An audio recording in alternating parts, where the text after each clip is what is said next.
So there's 1, 2, 3, 4, 5, and then 6.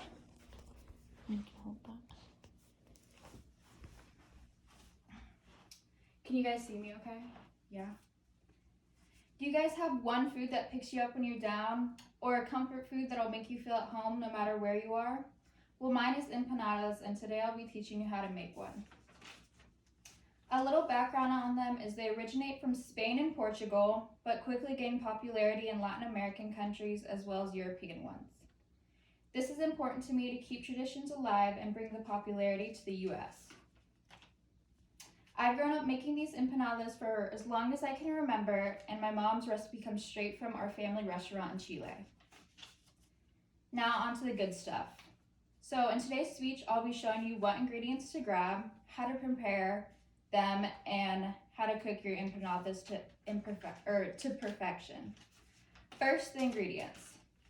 So you're gonna get the dough, which is probably the hardest thing you'll have to find.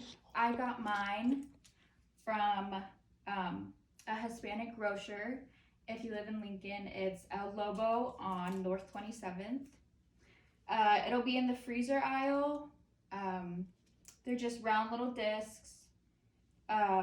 If they're frozen, if you do get them frozen, leave them out overnight, which is what I did, and it worked fine. Next is your cheese. So I've only ever used Monterey Jack, but according to an empanada recipe on Food Network by Pica Pica Arepa, any multiple cheese is fine. I know in that recipe he used mozzarella and it worked. As far as shredded or blocked, I use blocked because it gives you more of a gooey texture than a stringy one, but I'm sure it's all the same. Next you'll need some water. It acts as like an adhesive or glue, so I just use tap water.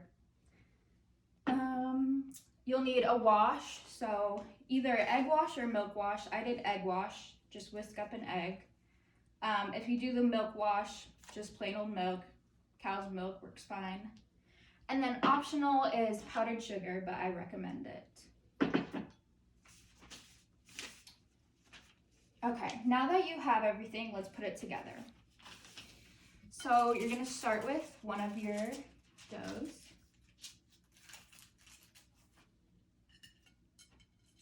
You're gonna add 2 to 3 cubes of cheese. I made like 1/2 inch cubes of cheese. I'll do 2. Then with your water, you're gonna want to circle around the edge, make the outer edge moist. And then you're gonna fold it over like that. Press it down, make sure it's sealed up okay. And then with your fork, you're going to seal it again.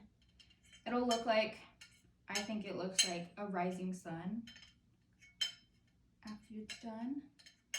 And you're just gonna do this so when you put it in the oven or fry it, whichever way you're gonna go, the cheese doesn't spill out and you lose all of it. So once you have it like this and it looks like a rising sun, you're going to do your egg wash. So I recommend using like a kitchen brush, but I don't have one, so I'm just gonna dab it on with a paper towel. You're just gonna do it thin, even coat.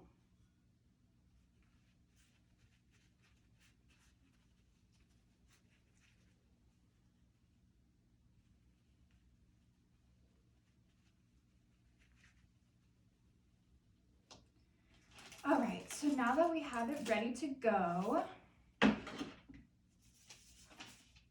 it's time to cook it. So I'm gonna do the oven way. I think frying's better, but for the simplicity of this video and this recipe, we're gonna do the oven. So preheat it to 350 degrees Fahrenheit. You're gonna carefully place it on a baking sheet, and then you're gonna bake it for 30 to 35 minutes or until they're golden brown, which is what Pilar Hernandez, her article on Chilean food and garden, her website says. So after you put it in the oven, while it's getting ready, you're going to pour your powdered sugar. It's going to be like a dip for it. And then when they get out, they will look like this. So once they look like that, to eat them, you just dip them in and then eat it. They're better warm, mine aren't warm. Okay, so now that you've seen the ingredients, the preparation, and the end result, you know how to make an empanada. Congrats. Write down this Hispanic recipe and remember its origin every time you make it around friends and family. Thank you.